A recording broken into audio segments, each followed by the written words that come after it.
Kejadian pasal 39 ayat 1 sampai dengan 23. Yusuf di rumah Potifar. Adapun Yusuf telah dibawa ke Mesir, dan Potifar seorang Mesir, pegawai istana Firaun, kepala pengawal raja, membeli dia dari tangan orang Ismail yang telah membawa dia ke situ.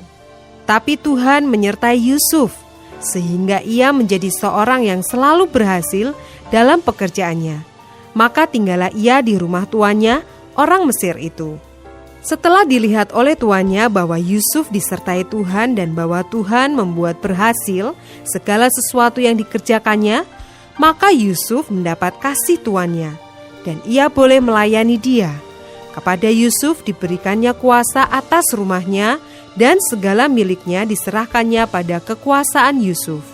Sejak ia memberikan kuasa dalam rumahnya dan atas segala miliknya kepada Yusuf, Tuhan memberkati rumah orang Mesir itu karena Yusuf, sehingga berkat Tuhan ada atas segala miliknya, baik yang di rumah maupun yang di ladang.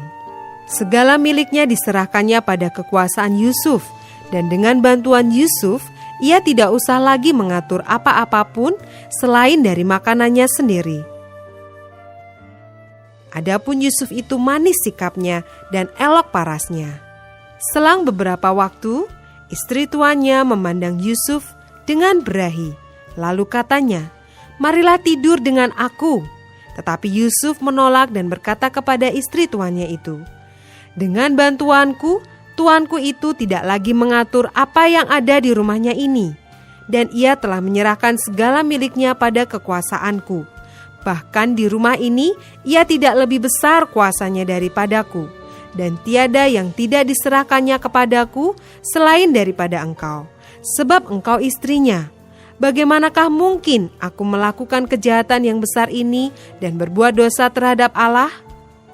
Walaupun dari hari ke hari perempuan itu membujuk Yusuf, Yusuf tidak mendengarkan bujukannya itu untuk tidur di sisinya dan bersetubuh dengan dia. Pada suatu hari, masuklah Yusuf ke dalam rumah untuk melakukan pekerjaannya. Sedang dari seisi rumah itu, seorang pun tidak ada di rumah. Lalu perempuan itu memegang baju Yusuf sambil berkata, "Marilah tidur dengan aku." Tetapi Yusuf meninggalkan bajunya di tangan perempuan itu dan lari keluar. Ketika dilihat perempuan itu bahwa Yusuf meninggalkan bajunya dalam tangannya dan telah lari keluar, dipanggilnyalah seisi rumah itu. Lalu katanya kepada mereka, "Lihat, dibawanya kemari seorang Ibrani, supaya orang ini dapat mempermainkan kita. Orang ini mendekati aku untuk tidur dengan aku, tetapi aku berteriak-teriak dengan suara keras. Dan ketika didengarnya bahwa aku berteriak sekeras-kerasnya, ditinggalkannyalah bajunya padaku, lalu ia lari keluar. Juga ditaruhnya baju Yusuf itu di sisinya, sampai tuan rumah pulang. Perkataan itu jugalah yang diceritakan perempuan itu kepada Potifar. Katanya, "Hamba orang Ibrani yang kau bawa kemari itu datang kepadaku untuk mempermainkan aku. Tetapi ketika aku berteriak sekeras-kerasnya, ditinggalkannya bajunya padaku, lalu ia lari keluar." Baru saja didengar oleh tuannya perkataan yang diceritakan istrinya kepadanya, "Begini-begitulah aku diperlakukan oleh hambamu itu," maka bangkitlah amarahnya. Lalu Yusuf ditangkap oleh tuannya dan dimasukkan ke dalam penjara, tempat tahanan-tahanan raja dikurung. Demikianlah Yusuf dipenjarakan di sana.